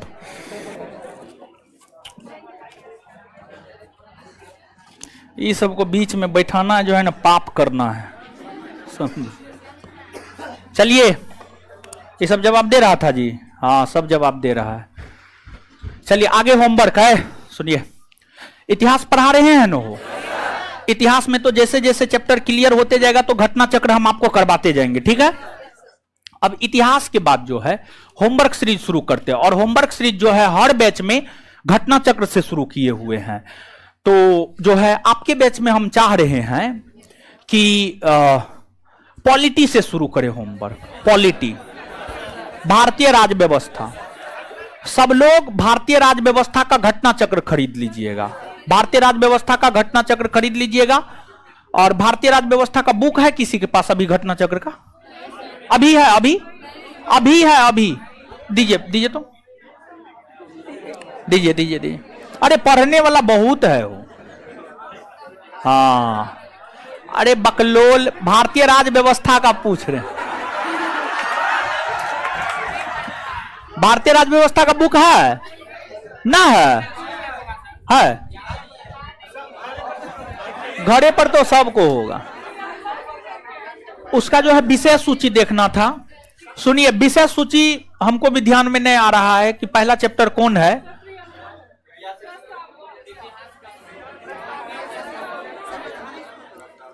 संविधान की ऐतिहासिक पृष्ठभूमि होगा या फिर प्रस्तावना होगा, यही दो में से कोई एक चैप्टर होगा। क्या है? ऐतिहासिक पृष्ठभूमि है, यही दो में से कोई टॉपिक होगा। तो सुन लीजिए होमवर्क सुनिए। अभी तक होमवर्क नहीं दे रहे थे, आज से होमवर्क देना शुरू कर रहे हैं, और डेली बेसिस पर पूछेंगे। जिस दिन मेरा क्लास होगा उस दिन हम आपको होमवर्क पूछेंगे, ठीक है? और एक चीज और बताइए, कितने लोग हैं जो बिहार एसएससी का परीक्षा देने जा रहे हैं? यहां पर जो लोग हैं, आए तोड़ी के सब जा रहे हैं, मतलब कुल मिलाकर के क्लास बंदे करना होगा। 23 और 24 को क्लास बंद रहेगा। 23 और 24 को क्लास बंद रहेगा। कल आपका क्लास है, 23-24 को क्लास बंद रहेगा। मैक्सिमम लोग परीक्षा देने जा रहे हैं, ठीक है? अब सुन लीजिए आगे। होमवर्क है भारतीय राज व्यवस्था घटना चक्र बुक से चैप्टर नंबर 1, या फिर इसको ऐसे मानिए आप, देख लीजिएगा। उसमें संविधान की ऐतिहासिक पृष्ठभूमि ये याद करना है, संविधान सभा ये याद करना है, और फिर आपको संविधान की प्रस्तावना, ये 3 टॉपिक आपको करना है। क्योंकि शुक्रवार को मेरा क्लास होगा आपके बैच में, शुक्रवार को छुट्टी है, शुक्रवार शनिवार दोनों दिन छुट्टी है क्योंकि टेस्ट है। सोमवार को होमवर्क हम पूछेंगे। अरे रुकिए ना, चैप्टर नहीं, छुट्टी है तो टेस्ट कैसे होगा? छुट्टी है तो टेस्ट कैसे होगा? संविधान की ऐतिहासिक पृष्ठभूमि लिखिए, होमवर्क दे रहे हैं। भारतीय राज व्यवस्था घटना चक्र से 3 चैप्टर का क्वेश्चन आंसर याद करके आना है, जिसमें पहला संविधान की ऐतिहासिक पृष्ठभूमि, दूसरा संविधान सभा, और तीसरा संविधान की प्रस्तावना। तीनों मिलाकर के मुश्किल से 200 क्वेश्चन होगा। 200 है, डिस्क्रिप्टिव नहीं, सीधा सीधा क्वेश्चन पूछेंगे हम, ठीक है? ये आपका होमवर्क है। और बायोलॉजी पहला चैप्टर खत्म हुआ हो? नहीं खत्म हुआ? अच्छा, कल खत्म हो जाना चाहिए। कल नहीं होगा, 2 दिन और जितना हिस्ट्री में पढ़ाया गया है उतना भी रिवीजन करते रहिएगा। पॉलिटी में जितना पढ़ाया गया उसको रिवीजन करते रहिएगा। और सुन लीजिए, सॉरी बायोलॉजी में सॉरी, इसके बाद आगे सुनिए एक बात और, संस्थान के टेलीग्राम चैनल पर डेली टेस्ट सीरीज जो दोपहर में 12 से 2:30 और शाम में 7 से 9:30 के बीच होता है, उसका क्वेश्चन आंसर डिस्कशन इस वीक सोमवार के टेस्ट से दिया जाना प्रारंभ हो चुका है। सोमवार के टेस्ट का क्वेश्चन आंसर डिस्कशन मंगलवार को रात में यानी कल बीता हुआ कल डाल दिया गया है। मंगलवार के टेस्ट का क्वेश्चन आज डाला जाएगा, आज के टेस्ट का क्वेश्चन कल डाला जाएगा। ठीक है, तो आपका होमवर्क में एक होमवर्क ये भी है, जो संस्थान के टेलीग्राम चैनल पर 50 क्वेश्चन का आंसर और डिस्कशन डाला जा रहा है, उसको भी करना है। यानी जब हम आपसे मिलेंगे अगले क्लास में सोमवार को, तो आपके पास जो होमवर्क है सारा होमवर्क हम आपसे पूछेंगे। टेलीग्राम चैनल पर सोमवार से पहले तक जितना डेली टेस्ट का क्वेश्चन आंसर डिस्कशन डाला गया होगा वो आपका होमवर्क है। पॉलिटी में ये 3 चैप्टर होमवर्क है, बायोलॉजी में जहां तक पढ़ाया गया वो आपका होमवर्क है, और इतिहास में जहां तक पढ़ाया गया है वो आपका होमवर्क है। ये सारा चीज आपका होमवर्क है, और इतना आराम से टाइम है आपके पास, आप आराम से करके आइएगा। और नहीं करके आइएगा तो फिर हम मारेंगे, समझ गए? आज से फट्टा मारना शुरू कर दिए हैं ना? हाँ, धन्यवाद सभी लोगों का। हाँ, कल आपका क्लास है 23 और 24 को बिहार एसएससी का परीक्षा है। मैक्सिमम लोग बिहार एसएससी का परीक्षा देने जा रहे हैं, जिस वजह से 23 और 24 को क्लास नहीं है। ठीक है, अब सुन लीजिए, जो भी वहां पे स्टाफ है, संस्थान के जो भी स्टाफ है वहां पे मेन गेट पे इधर से, हाँ इधर जो है लड़का को रोकिए, लड़का को उस लाइन से निकलने दीजिए, और लड़की लोग जो है आगे बढ़ेगी और सब बोलेगी कि आगे जगह छोड़िए। ठीक है, और लड़का लोग जगह छोड़िएगा, लड़की के बीच में नहीं आना है। हाँ दीजिए, लड़का लोग जगह छोड़िए, जगह छोड़िए, जगह छोड़िए। क्या है, क्या नंबर?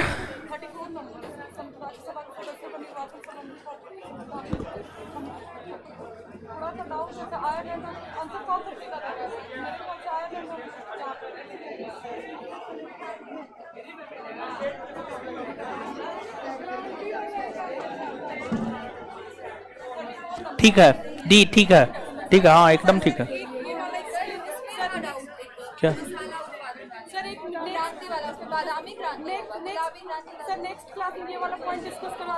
अच्छा, ठीक ठीक है, ठीक। लड़की लोग को निकलने दीजिए। कितना, किसमें? डिस्कशन वाला में पूछ लीजिएगा अगले क्लास में, हम खुद नहीं देखे हैं। ठीक है, देख लेंगे। अरे लड़की लोग को जाने दीजिएगा, और 2 4 5 को तो है, जाने दीजिए ना महाराज।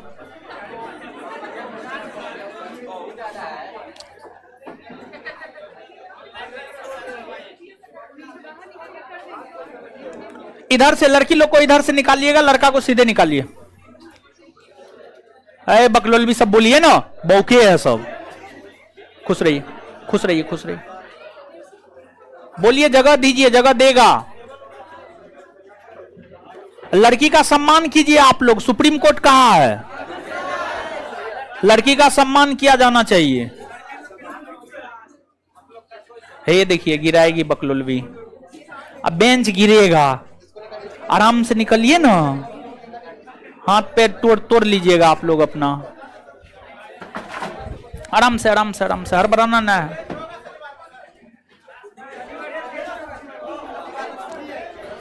चलिए, धन्यवाद सभी लोगों का। कौन चीज का टेस्ट, कौन चीज का? टेलीग्राम पे सूचना देखिएगा। ठीक है, धन्यवाद।